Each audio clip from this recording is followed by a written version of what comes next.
The Seeking Justice podcast crew acknowledge the First Nations peoples of Australia, specifically the Yuggera and Turrbal peoples of Meanjin and Brisbane, the traditional custodians of the lands on which we live and work. We acknowledge that their sovereignty was never ceded. We pay our respects to their ancestors, their descendants, their elders past, present and emerging who continue cultural and spiritual connections to country. We also acknowledge the need for all of us to reclaim our own indigeneities from the lands from whence we came.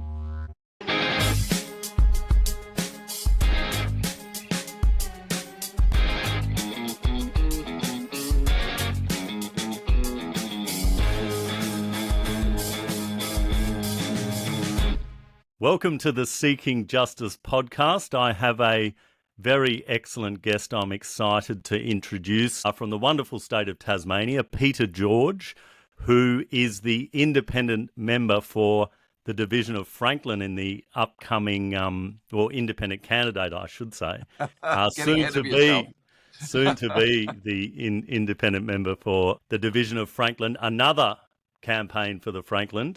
Undoubtedly. Peter was a former ABC foreign correspondent, in fact, the first Middle East correspondent for the ABC, and a Four Corners reporter.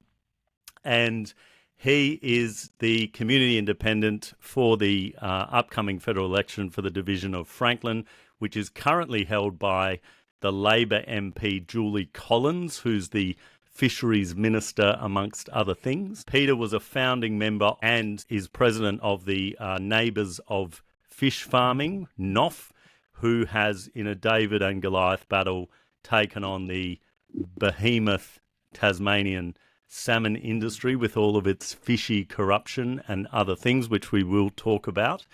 And NOF is a community-based organisation. And I met Peter when I travelled to Tasmania at the beginning of last year to attend the wonderful Cygnet Folk Festival with the family, but also to do some litigation investigations into potentials for what was going down in the state of Tasmania with regards to salmon. And our mutual friend Greg Barnes SC introduced us. So, Peter, how are you going?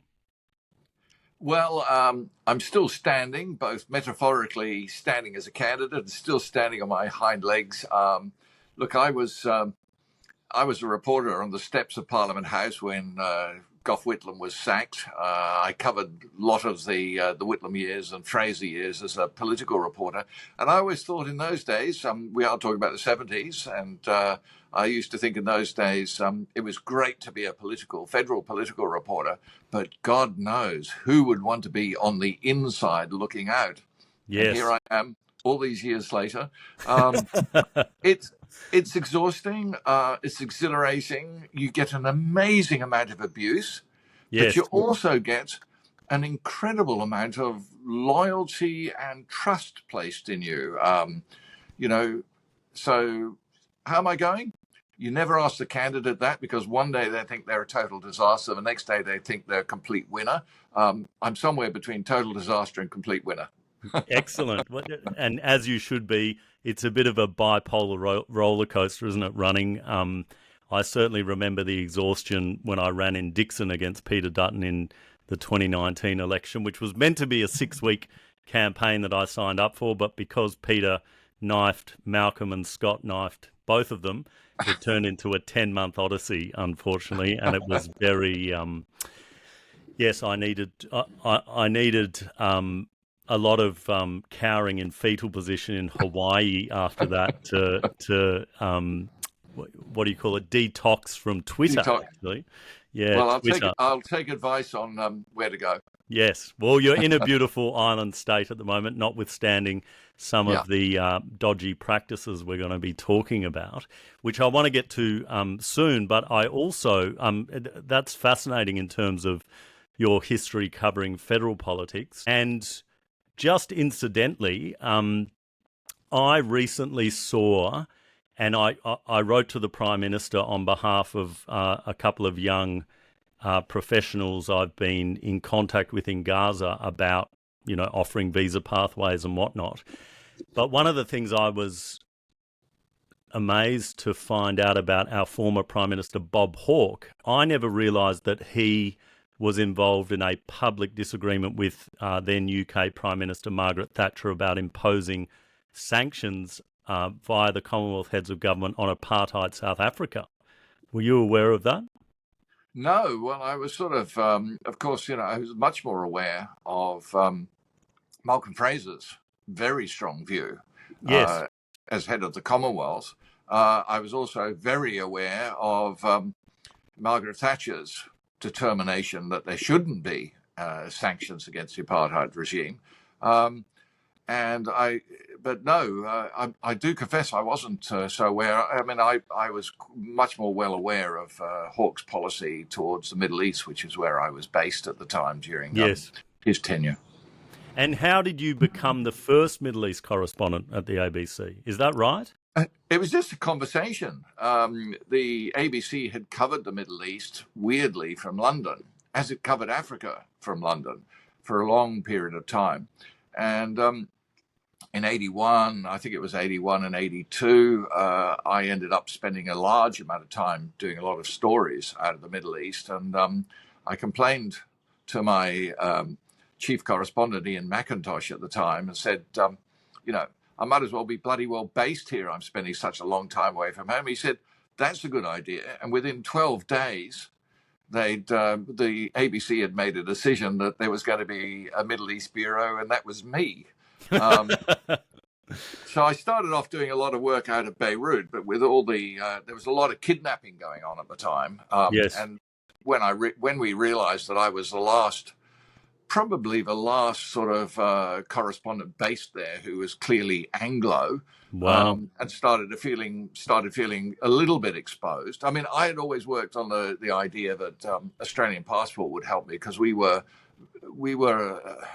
seen as a very friendly nation back in those days. They were after the French, they were after the Americans, they were after the Brits. So anyway, we ended up deciding that we'd move to Cyprus, which allowed you to go very quickly to every Arab country directly, or to Islamic countries, and allowed you to go directly into Israel and the occupied territories. So, and the other great advantage of Cyprus is, one, it was full of spooks from just about every country in the world. It was a real sort of listening post. And secondly, no censorship.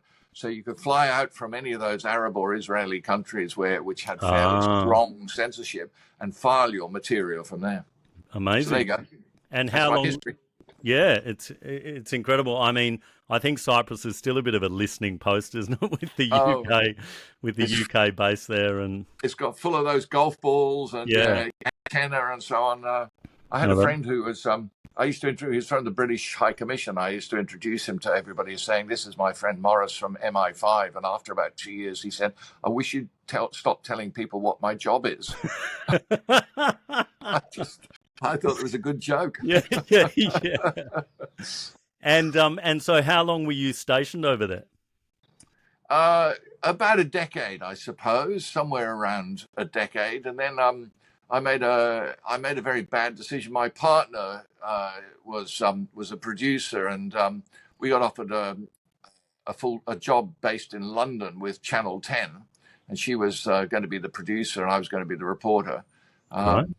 Now, working for commercial television, I earned, I don't know, 10 times as much as I ever would have at the ABC, but I lost all credibility and personal sense of ethic, to be honest with you.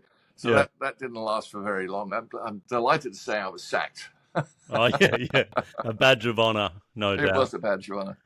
And then did you move back to Australia? Spent 3 years living in France, renovating an old house. We used to call it the house that 10 built. Yeah. Because I'd been paid reasonably well. Then I did some work for various outlets, and then from France, and then was asked to come back for Foreign Correspondent. Yep. And from Foreign Correspondent, I spent a few years with Foreign Correspondent. Then was based in Geneva with my partner. Did freelancing. Came back to Four Corners. Amazing. Been all over the place. I was never really a full-time ABC employee. I was always on contract. Okay. Yeah, And how long were you at Four Corners, roughly? couple of years. Yep. And were Couple of there any, years. I fell in love. I fell in love with one of my editors, as you do, yeah. and we went sailing together. Ah, did she do good flattering edits of you? Was I that part of the was draw? I was flying back from I'd been filming for a few weeks in Iraq when Saddam Hussein was running the place, doing a piece that we called I Saddam. It was sort of looking at who was Saddam, what and it'd been a very harassing, and it'd been pulled up a few times by the secret police, and difficult shoot in Iraq. And it was flying back and called my executive producer from Singapore and said, "We're out, we're safe, we've got a good story." And he said, "I know it's going to be a hard shoot. I know it's been a hard shoot, Peter, but I'm going to give you an editor you'll love." And when we married, Literally. when we married 10 years later, he sent me an email saying, I know I said you'd love her, but I didn't mean it that way." Oh Too dear. late. Too I'm late. giving you probably far too much personal information here. No. I mean, that's fascinating, having, such a worldly background. And I think just to contrast, and I am making assumptions a little bit here, but looking up the background of the incumbent, who was the president of Young Labor in 1996, member of the Australian Labor Party from 1988, seems to be a career politician. And I've always subscribed to the idea that what Parliament needs, Australian Parliament, all parliaments need, is much more depth of character and experience, and having that worldly experience, the wisdom, all of that, experience with different cultures in different areas of work and that kind of thing, I think is a great asset. Which is why you'd certainly have my vote if I was in Franklin. Come on, Dad. Yeah, absolutely. Well, in fact, Brisbane's looking a lot like Tasmania today. It's very grey and a lot of rain. How dare you? How dare you? We've got a beautiful sunny day today. We've been out short sleeves, summer shirt. Look at that. Yeah, I'm unfairly stereotyping. It's true. So, going to the seat of Franklin. And I've just looked up that it was created via a redistribution of the division of Tasmania, in fact, in 1903. And, it talks about being a kind of marginal seat until Labor member Harry Quick was voted in for a number of years. And then he retired in 2007. And then, bizarrely, he didn't endorse his successor, the union official Kevin Harkins, but he said he was unsuitable, so he endorsed the Liberal candidate, and then he was kicked out of the Labor Party, and so Julie Collins was installed. And it's a bit complicated because a redistribution provided cut Hobart, sort of gave Hobart Clark. Yes, which is where the sitting MP since 2010, I think it is, has been Andrew Wilkie, the Independent. Yes, very popular, war crimes whistleblower. That's right. Very ethical, very straight up and down, straight shooter. Yes.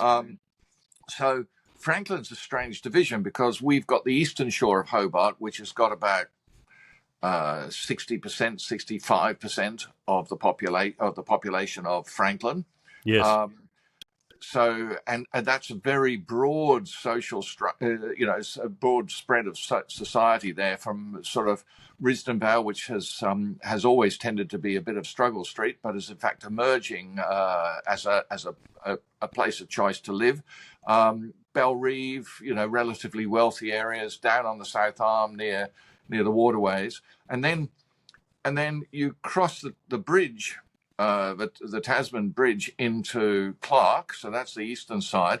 Then there's Clark, which is mostly Hobart, and then you go into the other part of Franklin, so it's actually divided in two, which gives you Kingston and Margate, which are sort of dormitory suburbs. But they also give you the Huon Valley, which is very much a sort of forested area with the beautiful Huon River and so on. And then we go across to the very iconic, I suppose, if I can use that term, Bruny Island Yes. and Dontracastro Channel. So it's quite a large electorate in Tasmanian terms, and it's a very diverse geographically and socially electorate. Yeah. And I must say, there must be a significant amount of inspiration and hope and possibility from the fact that Andrew Wilkie has held Clark, and previously Denison as it was, for so long as an independent, showing that, Tasmanians have an appetite to move outside the uniparty system and actually get some substantive and meaningful change and input into federal politics. So that's excellent. I think I saw that there was a 7.3% swing against the Labor member at the 2022 election. So that trend certainly might keep moving in that direction, and especially after, we'll get to it, the latest controversy involving Anthony Albanese, or as the juice media call him, Anthony Salmonese, at the moment. Yes, and I've spent time in the Huon Valley, down at the blockading now I forget the name, but visiting the forest.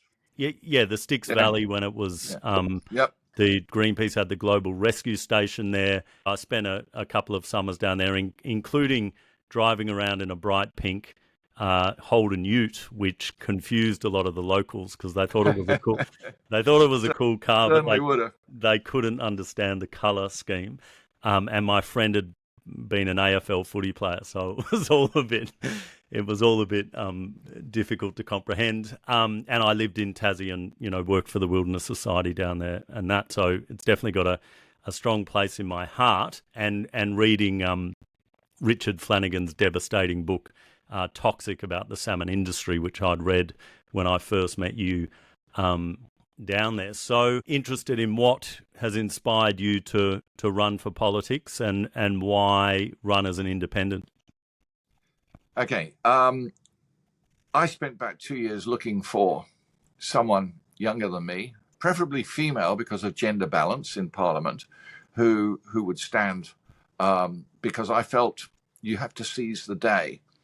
The Labour member has had a first preference vote of 37% or 36 and a bit percent at the last federal elections, which puts it into the category of vulnerable, if not marginal. And I felt that we needed to seize the day. And I had asked her, I think probably 2, 3, 4 times a year for the past 10 years, to come and talk to my community about fish farming, which is because on the Huon River, that's sort of it and Storm Bay is fish farming central, for salmon farming central for Tasmania and therefore for Australia. And never once did she visit. And I thought that was disrespectful. And over Christmas, New Year, I sort of suddenly found myself, rather than dealing with this issue as I have done all the past 10 or 11 years, which is keeping everything at arm's length, looking at it like a journalist. Don't get involved. Don't get emotionally involved. I suddenly found, actually, I'm angry. This is disrespectful. And we're watching our waterways being trashed, and no one else was putting up their hand. I thought, all right, it's a bit quixotic, but we've got to give it somebody's got to give it a go. No one else was giving it a go. Voices of Franklin had been looking for someone, and we met. They immediately said, we would like you. I would never be a member of a party anyway, because that means you've got to follow the party line or the party whip, and that's not the way that I would operate. I would want to deal with issue by issue as my conscience and my research is as a journalist, as a politician dictated. So I thought it was a bit quixotic, because with Julie Collins on 36 and a bit percent, she was seen as being vulnerable, but nevertheless, there was certainly no way that I, as an independent, probably fairly fairly not very well known, would be liable to take her on, as first preferences. But Andrew Wilkie, who made a number of decisions. I had to reach a number of benchmarks, after which Andrew said he would consider endorsing me, and his endorsement is important. Yes. The last hurdle to cover was that Andrew would sit down and he would do the figures, and he would work out. And what Andrew feels is that if we get more votes than there's a fairly strong Greens vote down here, about 17%. If we can get more votes than the Greens, their preferences would probably flow to me. Yep. Between my preferences, between first preference and preferences from the Greens, there's a very good chance that we will get ahead of the official Liberal Party candidate and the renegade Liberal Party candidate. So there's a split vote on that side. Anyway, so Andrew came along and said to me, "I'll endorse you because I think you're going to end up in a preference battle with Labor." And you've already alluded to it. There are a lot of reasons why people here are liable to vote independent, and we might be able to peel away sufficient Labor and Liberal votes to be able to win on a preference battle. One indicator is that a year ago at the state elections, neither party was able to form a majority government because independents and Jackie Lambie network made it impossible for either party to be in government without supplying confidence. So there is a taste for independence down here, and I believe there is sufficient concern about the way that neither Liberal nor Labor federally are really representing voters' wishes. They've become divorced from the electorate. People down here feel like the dictates are coming down from Canberra, whether we like it or not. And there are a couple of major issues down here that make people feel that way. I can go through a whole lot of them. For instance, obviously, housing, cost of living, renting, the collapsing health system, an education system that's turning out 50% of Tasmanians are functionally illiterate. All those are major issues, particularly hip pocket nerve and so on. But on top of that is, oddly enough, is this huge argument going on about the AFL Stadium. So in Tassie, the Tasmanian government did a backroom deal with the AFL to build a stadium that's going to cost about $1.5 billion. And for a state that's sort of half bankrupt already and with a collapsing health system, that's made a lot of people angry. The reason that there are others who support it is because the AFL said you cannot have an AFL team or an AFL women's team unless you have a $1.5 billion stadium. And they want to build it right in the bloody middle of town, right beside the water, where you've got this iconic view looking down Storm Bay, down the Derwent River into Storm Bay. And they're going to build this massive thing where people look in instead of looking out. So that's caused enormous controversy. And where is that up to? Because when I was down there was a lot of, and that was over a year ago. Benedict, it just goes on and on. Where is it up to? An independent economist, Gruen, well-known economist, has pointed out that it's a complete bloody waste of money. Yes. It'll cost far more than the government has said. And then the Tasmanian Commission charged with planning, the Tasmanian Planning Commission, looked at it and came in with an entirely negative review as well. But Labor and Liberal have teamed up to kind of ram it through Parliament as a sort of a state development of significance. So they're trying to force it through the Parliament while hand in glove. In the same way that the other thing that has exploded in their faces is in the same way that Labor and Liberal are forcing through an expansion of the Atlantic salmon industry against the wishes of so many Tasmanians who have watched the marine life waterways be devastated by this industry, which one can only put down to the fact that there's it's run by three multinationals. Presumably, they are big donors, and they have an extremely well-paid lobby run by Lyle Howard, John Howard's nephew, and by Font Media, which is the largest lobbying company in Tasmania. And who knows what's happening behind closed doors. But yeah, those things are made. I mean, believe it or not, I mean, the stadium is not in my electorate. yes. The electorate which I'm standing for. I better not call it mine yet.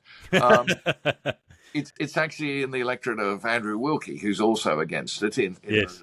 But nevertheless, I would say the most regular question that I'm asked when I'm at fairs and markets and out in public, probably the most regular question that I'm asked is, do I support the stadium or not? Wow.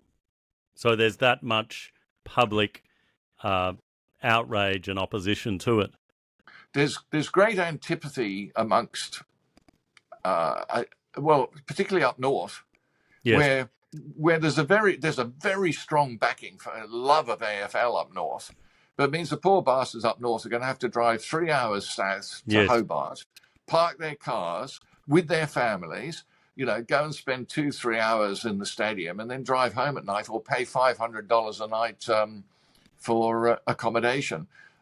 Where we actually have Bellreeve Park and a park up in Launceston. Between the two of them,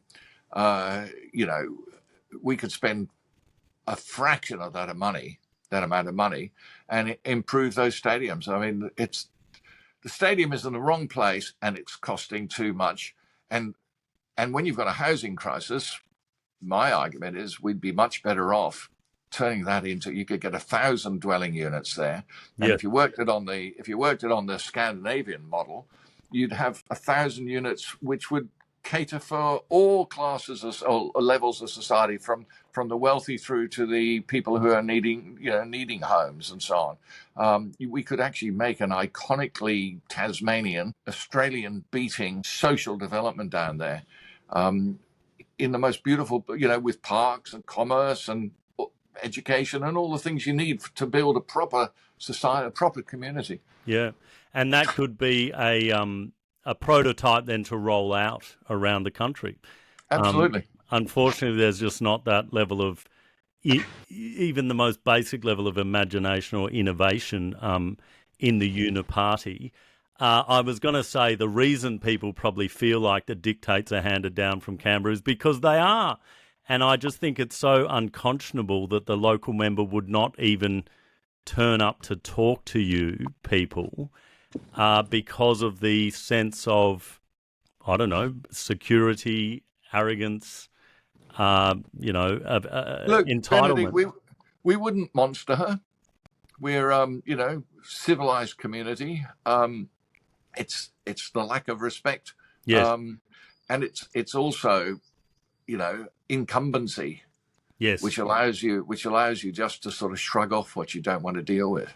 Well, Peter Dutton going down to his mega rich harbourside mansion where he wants to live, apparently at Kirribilli, and abandon his electorate. He'd prefer to be there than helping people during a cyclone. So it's unfortunate that happens. But this is why we need more change and fresh ideas flowing into Parliament. Getting to the salmon industry, and especially recent developments, I understand that the aquaculture in Tasmania started in about the 1980s, and fairly small scale, family-owned businesses, but has now become a multi-billion-dollar force. There was about 75,000 tonnes of Atlantic salmon produced in the 2022-2023 financial year. There have been huge scandals involving animal cruelty, involving environmental destruction, lack of oxygenation, massive fish kills. I mean, you can probably give a lot more information in that regard, but I just wanted to give a bit of an overview for you to respond to. As I understand it, according to the Tasmanian government, there are about 1,700 permanent staff in the industry. Now, in the past few years, those family businesses, which obviously became very wealthy, have been acquired by multinational interests, namely New Zealand's Sea Lord Petuna, Canadian aquaculture giant Cook, which has taken over Tassal, and then JBS, who's taken over Huon Aquaculture. And JBS in particular has been marred by huge corruption scandals in Brazil. It's the biggest meat producer in the world. It has bought up most of the abattoirs on the east coast of Australia. It's been in battles with the Australian Tax Office regarding various tax risks. It's quite astounding when you read about it, and Four Corners, interestingly enough, exposed a lot of these, the takeovers in Australia being fueled by corruption and bribery. Both of the brothers that own the company have spent time in jail for insider trading. The parent company in the parent company had to pay $256 million to settle a foreign bribery case in the US. They pledged to help save the Amazon rainforest, but have faced repeated accusations of sourcing cattle from illegally deforested land in Brazil, fined US $8 million over deforestation in 2017. Several supermarket chains in Britain have dropped products using beef from JBS in Brazil, but Coles in Australia has declined to comment, noting that the two big supermarket chains have been subjected to a complaint to the ACCC about stocking Tasmanian salmon and misleading and deceptive conduct. I guess it's no surprise in that regard. And as I understand it, and you can elaborate on this, but those companies are not publicly listed, so they're opaque and very difficult to get any records. But it is absolutely mind-blowing that Anthony Albanese has just rushed through this very crazy legislation to amend the EPBC Act, which was already a toothless tiger, to make it even more toothless. I know Independent Senator David Pocock has said that it could potentially now affect a lack of regulation of gas projects, fracking, drilling in sensitive marine zones. Even Leonardo DiCaprio has weighed in on it, which is quite amazing, but showing that this is an international issue, no doubt. Did you see the other day that the Australian Hollywood star Jacob Elordi was on the red carpet in Melbourne and Sydney wearing the T-shirt with the logo on it that we started at Neighbours of Fish Farming, eating salmon, killing Tasmania. Amazing. Yeah. How did you get these guys involved? Well, the Jacob is the star of a brand new Amazon series which is out in April, which is Narrow Road to the North, written by Tasmanian Booker Prize-winning author Richard Flanagan, and filmed by Justin Kurzel, the director, who's also a Tasmanian. So there were two Tasmanians on the red carpet with Jacob, and they told him about it. Jacob is, although he's a Hollywood, he's based over there. He's actually was born in Brisbane. And once they told him about it, he apparently said, "Yep, I'm with you guys." So we had the three of them standing on the red carpet with That's their awesome. Eating salmon, killing Tasmania. Amazing. It was extraordinary. And I mean, since I've read Richard Flanagan's Toxic and been down there, I have forsworn and boycotted Tasmanian salmon. Interestingly, I've noticed, though, in the big supermarkets, they've started stocking Norwegian salmon because they must be feeling effects. I mean, I just presume. But back to this, can you talk about this latest scandal with Albanese? I just find it perplexing, and I'm not saying, it's all, politics is always justified through jobs, and, not transitioning to renewables, jobs, notwithstanding there's many more jobs in moving to renewables and transitioning, etc. But 1,700 permanent staff, it's not insignificant. But for them to pull this federal legislative Stunt. skullduggery, yes, stunt and skullduggery, it does seem to lean toward the what you were talking about, the lobby, and especially when this money's flowing straight out of Tasmania, like with our foreign gas exports, it all goes overseas. So, in fact, the Commonwealth is certainly not here, but over there. Yeah. Look, the Labor was being wedged by the coalition because they were talking about jobs on the remote west coast of Tasmania. And of course, all jobs are important. They are vastly exaggerated. In the town of Strawn, the number of jobs that, according to the census from 2021, is 20 jobs. So we're not talking about enormous numbers of jobs by any means over on the west coast. However, the electorate over there, the electorate of Braddon, has got a retiring Liberal Party member. It is considered to be marginal, and both parties are vying to win that seat, in the same way that both parties are vying to win Lyons, which is held on a margin of something like 0.9%, I think it is, or maybe it's 1.9, and also the seat of Bass, which is held by a reasonably thin margin also by the Liberals. So Tasmania is a battleground state, and it's always been a bit of a bellwether state. It tends to be that whichever way the state goes, so does the federal government. So in the end, this manipulation of the EPBC Act, in literally right up till midnight on the last sitting day of this parliament, both parties coalesced and joined each other in voting for a change of the act that is supposed to protect our nature, and it's all based on excising the industry from its obligations to look after nature and to look after a 60-million-year-old survivor from the dinosaurs, which is the Maugean skate, which now lives in Macquarie Harbour, its last habitat on Earth, and which numbers have diminished so much that scientists are saying, unless you move the salmon farms out of Macquarie Harbour, the results will be catastrophic.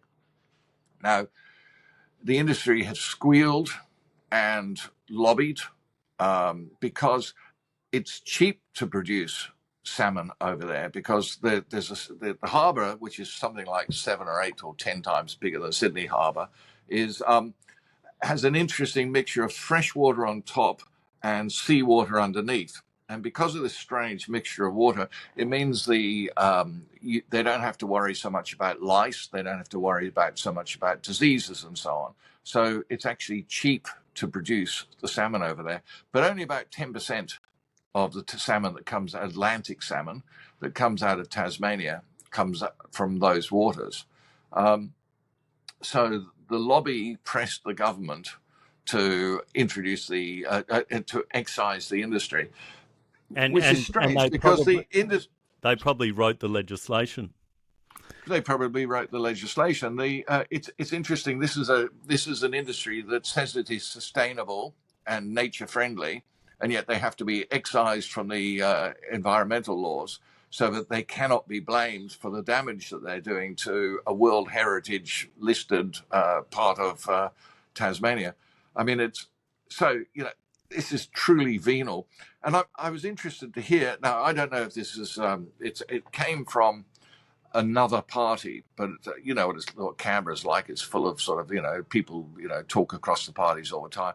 I was told that in a Labor caucus, the member for Franklin, my electorate, said, "You are trading a safe Labor seat, Franklin, for a marginal seat which you're not going to win, which is Braddon, which is on the other side." And this happened at exactly the same time that a huge disease that killed millions of salmon broke out in the southeast, my area, the area of Franklin.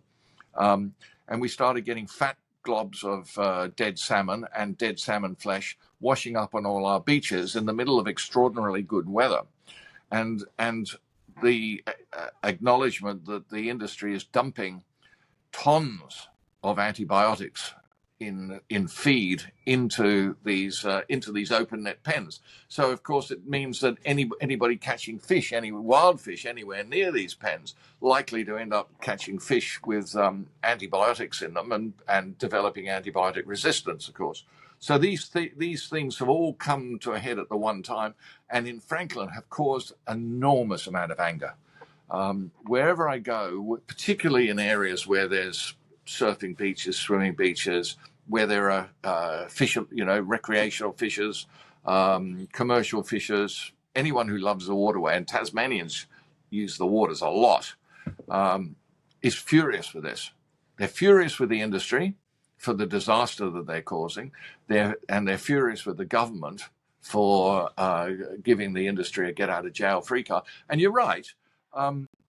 JBS was fined $5.2 billion for bribing 1,800 politicians. Cook Aquaculture, which is the owner of the largest, the Canadians who own Tassal, the largest, they were banned from Washington State for the amount of damage that they did to the Puget Sound and for lying about their regulatory infringements. Cook Aquaculture is single-handedly responsible for the banning of all open net pen farms up the west coast of the United States. So we're not talking about genuinely, we're not talking about farming here, Benedict. We're talking about an industrial product that is dyed to make it pink, that is fed and because otherwise it's crustaceans. They eat the crustaceans. Crustaceans, yeah. And things like krill and so on. Yes. And that's what turns them pink. But because of what they're fed, which is sort of ground up chicken feathers and chicken bones and soy from the Amazon jungle and so on, because they're fed this sort of mixture, they would be an unpleasant grey if they weren't dyed pink. And the other thing is that, we have protected fur seals in Tasmania, but the industry is allowed to shoot them, usually using bean bags, which are lead-weighted bags, which can maim and kill, or underwater explosives, which they call crackers because they sound better. And if an employee says that they feel that they're being threatened, they're allowed to shoot them as well. And that's without talking about what happens, the loss of sea life from. At full capacity, the fish farms pump out 9 times the nutrient of the feces treated for the whole of the Tasmanian population. So this is putting out nitrogen nutrients 9 times the amount that the human population would put out if it was evacuating straight into our waterways. It's bizarre. This comes down to multinational industrial untrammeled greed, then a PR campaign to make people feel good about, and there's some analogies I think to forestry in the sense that when I used to work on campaigning to protect old growth forests, it was very clear that when the industry became so big, whilst and in West Australia, the 1969 Wood Chipping Act was, I think, fairly fair dinkum about wood chipping the waste, because paper production became so big, all of a sudden it was just wood chip everything. Yep. But the industry became heavily mechanized because, again, these companies are growing bigger returns to shareholders, less employees. So, in fact, there's less jobs. And one would think with the industry in Tasmania that if it returned to a actually sustainable, smaller, decentralized business model, there would probably be more jobs than there is now. We should address jobs. Jobs are important in Tassie. Yeah.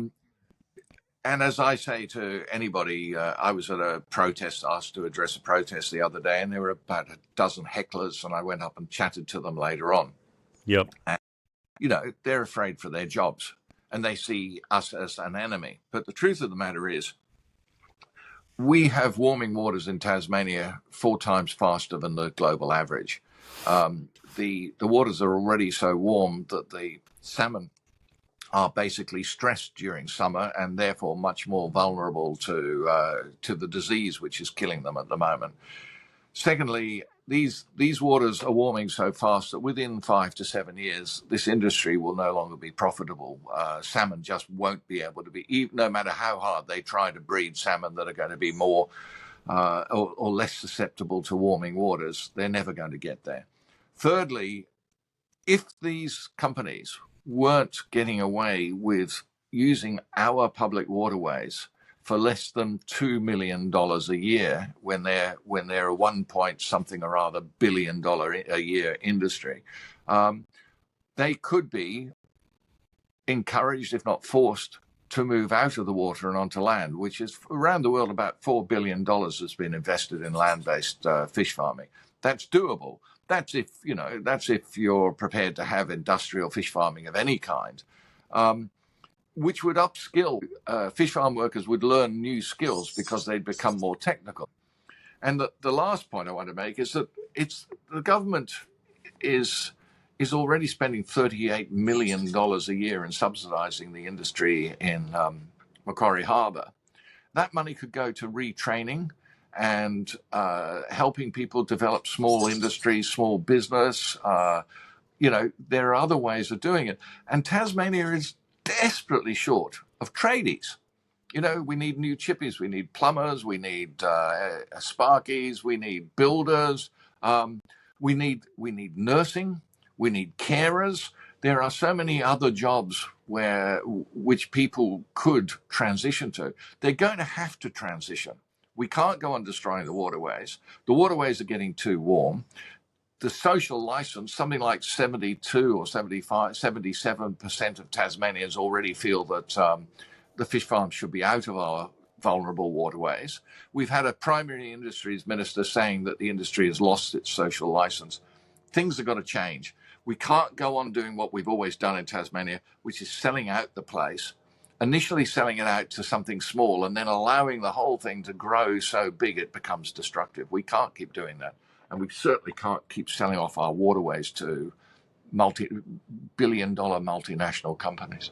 And then subsidising them to destroy them. I mean, it's absolutely unthinkable, unconscionable. And we can't forget that the Albanese government came in on this promise to reform and strengthen the EPBC Act. Exactly. So not only have they failed to honour that promise, but in this absolutely cowardly 11th hour way, they've decided to absolutely shaft the people of Tasmania. And I mean, it's extraordinary when you're north of 70% of people opposing and they just turn their nose up at democracy. I mean, it seems very un-Australian to me what they're doing, supporting these Canadian and Brazilian behemoth billionaire companies that are taking all of our Commonwealth and just making a huge amount of money that then they're siphoning overseas into apparently the pockets of Brazilian politicians to allow them to clear fell the Amazon. It's very disappointing, but very exciting that you're standing up to it. Right place, right time, I think. I think it is. I think it is. I think, who can predict it? Yeah. But when I started out, I wouldn't have thought I'd say this, but I believe it is quite possible that we'll come down to a preference battle with Julie Collins. And that's amazing. And who is the Liberal candidate and who is the Greens candidate? Is there a Jackie Lambie party candidate? No, Jackie Lambie is not fielding any candidates in the lower house. Yes. They are. She of course is standing in the Senate again.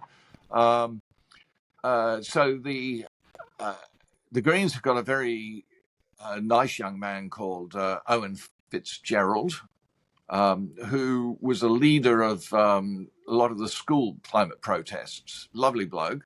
He's a lot younger than me. I say that we're the sublime and the ridiculous. He's the sublimely young and I'm the ridiculously old. He's a lovely bloke. He's a local. Yep. He's well known.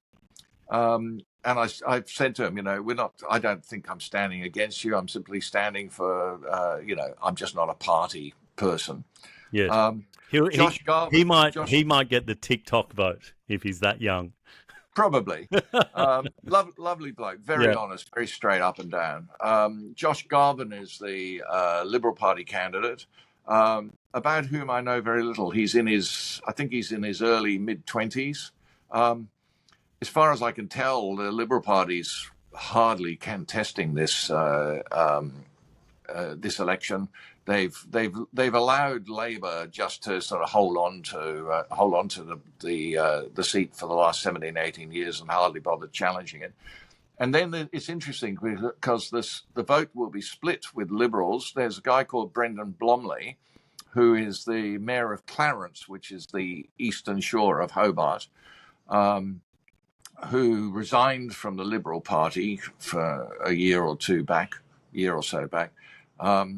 who I gather is backed by Erica Betts, which is the right wing of the party. So I don't look. My feeling is that my belief is that we can, despite the fact that this electorate has got quite a strong Greens vote. I think that we can probably beat the Greens, but I don't know. I mean, it's all up in the air. I don't think the two liberal-leaning, or the Liberal and the liberal-leaning candidate, they've never really had much traction here. And One Nation, I met him the other day. Seems like a lovely man, but I've seen no advertising, no money going into it at all. So. Yeah. Yeah, well, that's very exciting. And so did you say you've got the endorsement of Andrew Wilkie, or you're still working through that? No, I've got the endorsement of Andrew Wilkie. Amazing. And we were in, yesterday, we were in the lottery draw for positions on the ballot paper. Yes. I've been to one of them before. Very quaint process. Yeah, very quaint. Andrew came bowling out and said, where did you go? What did you get? And I said, I got number 2. And Julie Collins, the Labour member, got 6. Oh, brilliant. At the very bottom of the ballot. He said, the fates are with us, Peter. I'm number 1 on the ballot paper. Yeah. They say that can be worth 1 or 2 points. I think so. Absolutely. Yeah. The good old donkey vote coming into the ballot box. Can we just talk about very quickly, and we won't go too long over an hour, but just about the history of NOF, the Neighbours of Fish Farming, and your involvement there and how it's evolved and what it's doing at the moment. Look, it started about 11 years ago. And I was the independent chair of a couple of meetings. They formed Neighbours of Fish Farming, and it struggled a little bit for a few months, and then I was asked if I'd take over and become the president.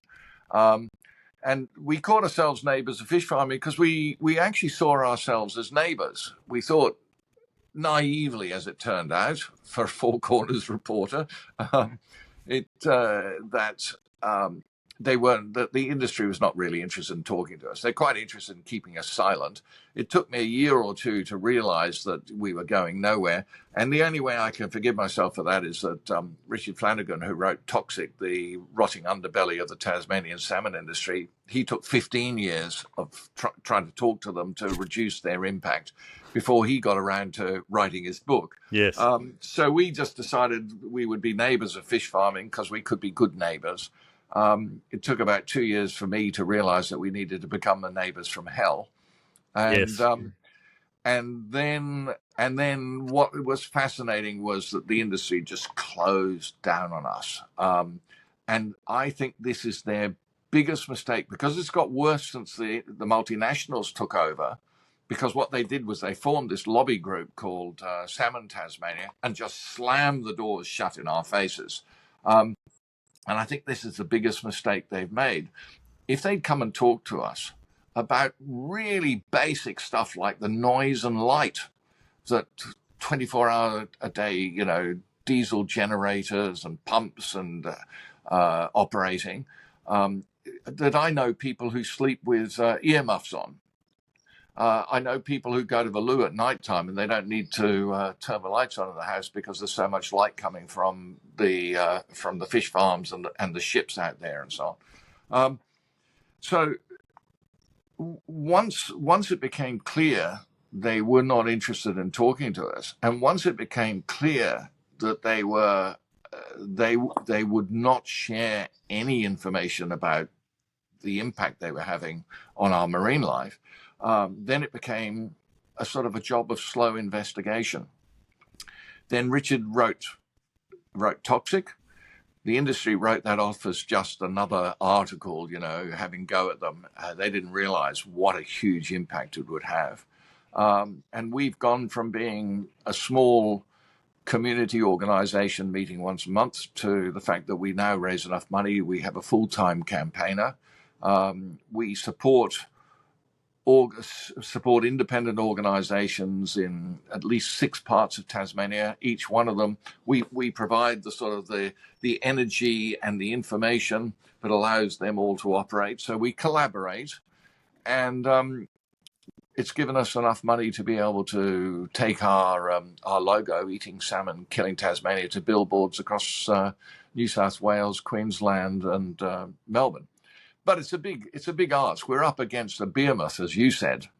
But the truth is that, people wake up eventually.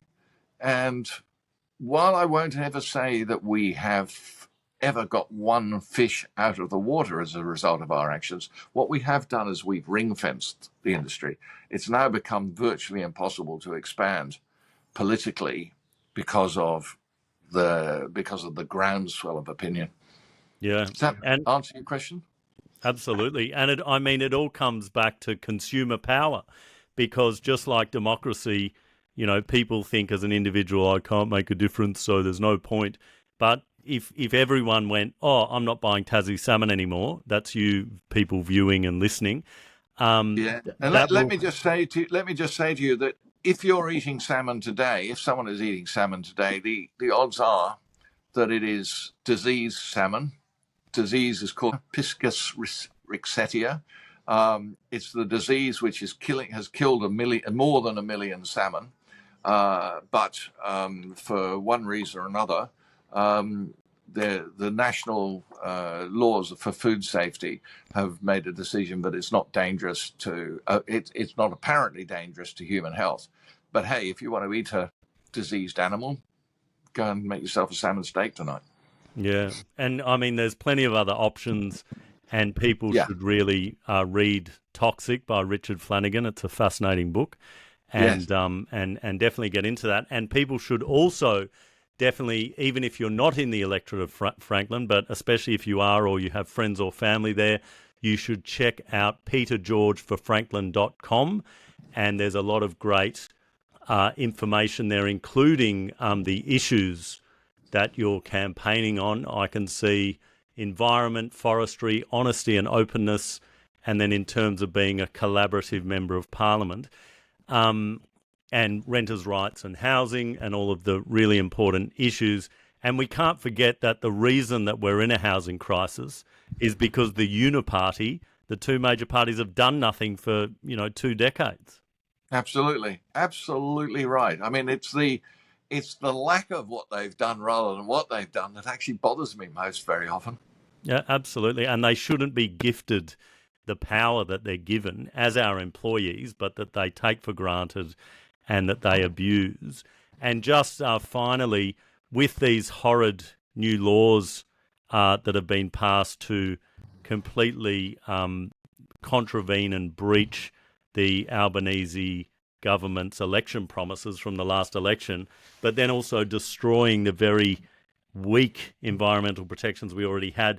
Is there any hope, do you think, that if a minority government is elected in federal parliament, that these laws might be turned back? I think so. If you remember, of course, it was Woodside that forced the West Australian government to lean on federal government to kill off a federal environmental protection agency. Um, I am hoping, regardless of the outcome of our particular campaign, that there will be a sufficiently strong crossbench with Australia's future and Australia's natural heritage to be protected, that we can force whichever minority government, which I hope there will be, whichever minority government actually manages to win confidence and supply, to revoke that particular piece of legislation, because it will be used by other damaging industries, polluting industries, as they get out of jail free card as well. And we can't have that. Yeah. We certainly need the younger generations of today to start mobilizing to protect the environment, because, we've all done it and it's an ongoing process, and the companies and the corporate interests you're up against are just relentless. Yeah. But it does involve everyone maintaining that vigilance, and otherwise we're just going to end up with zero biodiversity and a very diminished country. And I've got 6 grandchildren, 4 children, 6 grandchildren. It might sound a bit cliched, but by God, I'm doing it for them. Of course. And that's the strongest inspiration you can have. Thank you so much, Peter, for making the time. Benedict. It's lovely to get a taste of Tassie, even through the video, and wishing you all the very best. And hopefully we can talk again on the podcast on the other side when hopefully, fingers crossed, flippers crossed, you are the member for Franklin. Fingers crossed. Come on down and we'll have a celebration. Absolutely. No salmon in the celebration. Thank you Thanks, so much. Benedict. Take care. Bye. Bye-bye.